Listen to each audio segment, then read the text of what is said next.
Hello. Peter Wagner and Wendy Sawyer wrote in The States of Incarceration in 2018 that the United States puts more people in prison than any other country in the world, by far. The number of incarcerated people is staggering. According to Matt Ford's 2014 article in The Atlantic, titled The Leader of the Unfree World, there are more than 2.3 million people behind bars in the United States.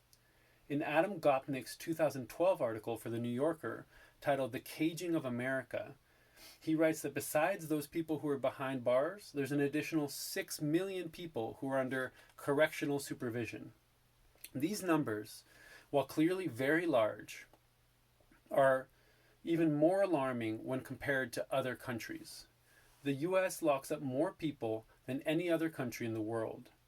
Referring back to Sawyer and Wagner, the United States has an incarceration rate of 716 per 100,000 people, while all other founding NATO countries have rates lower than 150 per 100,000 people. This can be seen visually in this graph provided in that source. That top line is the United States. All those other countries are dramatically lower. Gopnik reports that the accelerating rate of incarceration is just as worrisome. In 1980, there were only about 220 per 100,000 people incarcerated in the United States, so that number has more than tripled. The 2013 documentary film, titled The House I Live In by Eugene Jackery, shows that the massive ballooning of the prison population has led to a, quote, commerce in caged men, where for-profit prisons demand human bodies to feed into the system. In 2016, award-winning journalism piece titled My 4 Months as a Private Prison Guard, Sean Bauer went undercover as a prison guard to investigate conditions in private prisons.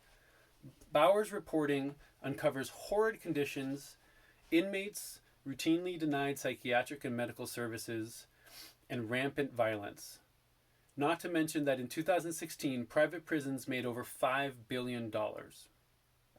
It is hard to believe that in the 21st century, there's an industry that profits from the imprisonment of people, but it does not have to be this way. More of the United States should follow California's lead by banning private prisons. California has done more in the face of this problem than any other state in the nation. As reported in 2019 by Madison Pauly in her article for Mother Jones titled, California Now Has the Nation's Strictest Private Prison Ban, California has passed a law effectively banning for-profit prisons from operating anywhere inside of the state. Pauly also reports that other states are moving towards private prison bans. New York, Illinois, Iowa, and Nevada all have laws in effect that prohibit signing new contracts or extending contracts with private prisons. It is imperative that the rest of the country follow California's lead. Sarah Stillman, writing in The New Yorker in 2020, in an article titled, Will the Coronavirus Make Us Rethink Mass Incarceration?, argues that the moral and social costs of mass incarceration and private prisons are too high to be allowed to continue. Not to mention the failure to address the root cause of crime. The United States is the leader of the free world. There is no reason we should allow private companies to make a profit from locking people up. Imagine instead of companies trying to pinch pennies to make a profit, we had robust rehabilitation systems that actually helped people get better. Instead of passing off the responsibility of handling prisons to private companies, the United States should invest in programs that provide rehabilitation and fix the economic conditions that contribute to people ending up in jail. We need visionary leadership from our politicians to move the country away from the trappings of a system that profits from imprisonment. I encourage you to make your voice heard by signing the petition End Private Prisons, Demand Prison Reform in the U.S. on change.org.